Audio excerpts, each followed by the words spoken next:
Friends, welcome to smart learning Adda. इस video में हम लोग बात करेंगे बायोलॉजी के कुछ इंपॉर्टेंट प्रश्नों के बारे में। चलिए, आज का सबसे पहला हमारा प्रश्न है, 124 शुक्राणु के निर्माण में कितने अर्धसूत्री विभाजन की आवश्यकता होती है? अगर हमको निर्माण करना है 124 किस चीज़ का? शुक्राणु का, तो हमें उसमें कितने अर्धसूत्री विभाजन की आवश्यकता होगी ये बताना है।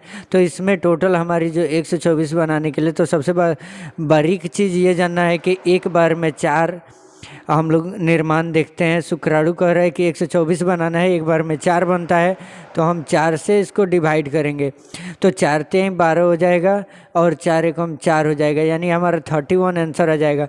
इसके बाद 124 की जगह पे आपको और भी अधिक दे रहा है, यानी 248 दे दिया। 248 के अलावा इससे और डबल कर दिया। तो आप लोग इन सारे प्रश्नों का उत्तर देते समय ये याद रखना है कि एक बार में 4 बनता है, तो कितना भी संख्या दे दिया हो उसको 4 से डिवाइड करके हम लोग आगे बढ़ जाएंगे। ठीक है, अगले प्रश्न की ओर चलते हैं। अगला प्रश्न केचुआ प्राणी है। केचुआ कैसे प्राणी है? तो केचुआ जो है द्विलिंगी प्राणी है।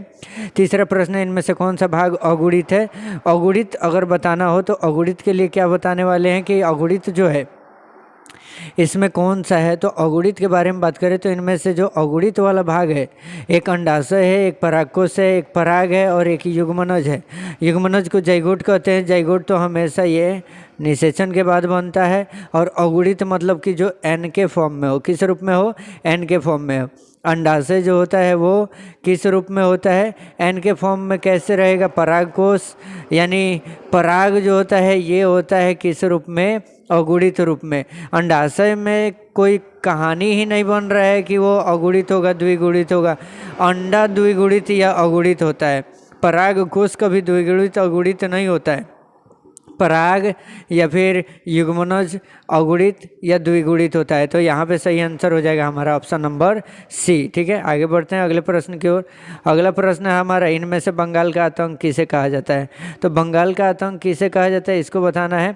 बंगाल का आतंक किसको कहा जाता है? ब्रायोफिलम, जलकुंभी, अवेग या केला? तो जलकुंभी जो है इसका सही आंसर हो जाता है। ठीक है, अगला प्रश्न है हमारा, इनमें से ठहरे हुए पानी में उगकर ऑक्सीजन खींच लेता है, वो कौन है? जलकुंभी ही है। ठीक है, अगला क्वेश्चन है, जब नर और मादा गेमिट में युग्मनज होता है तब यह क्या कहलाता है? तो इसे कहते हैं लैंगिक जनन।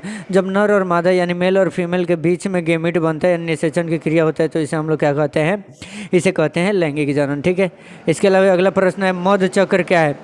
ऑस्ट्रस साइकिल इसको कहते हैं। मध्य चक्र क्या होता है? तो मध्य चक्र जैसे हम लोग पीरियड्स आना जिसको कहते हैं, तो ये किस में पाया जाता है? गाय में पाया जाता है, भेड़ में पाया जाता है, कुत्ते में भी पाया जाता है, यानी इसमें क्या हो जाएगा? All of the above. जितना भी इसमें दिया है सारे सारे सही है। ठीक है, अगला प्रश्न, उच्च श्रेणी के पौधे में निषेचन होता है आंतरिक निषेचन। कौन सा निषेचन होता है? आंतरिक निषेचन होता है। आंतरिक निषेचन किसे कहते हैं? एक बार आप लोग पढ़ लीजिएगा डेफिनेशन इसका।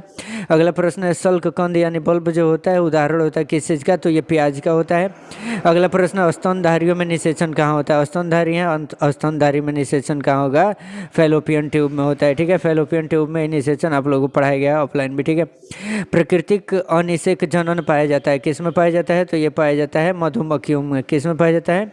मधुमक्खियों में पाया जाता है प्राकृतिक अनिषेक जनन। ठीक है, द्विनिषेचन का परिणाम होता है। द्विनिषेचन का परिणाम क्या होता है? तो वो होता है भ्रूण पोष। ठीक है, अगला, बीजाणुओं द्वारा जनन करने वाले पौधे जैसे मार्स, फर्न सामान्यतः ये किस समूह में आते हैं? अब क्वेश्चन ये बताना है। तो ये आते हैं क्रिप्टोगैम समूह में आते हैं। क्रिप्टोगैमस इसको समूह कहते हैं। ये परिवर्तन जो लार्वा को वेरक में परिवर्तन कर देते हैं उसको क्या कहते हैं? तो इसको कहते हैं कायांतरण कहते हैं। परिवर्तित करने को क्या कहते हैं? कायांतरण, यानी उसके रूप को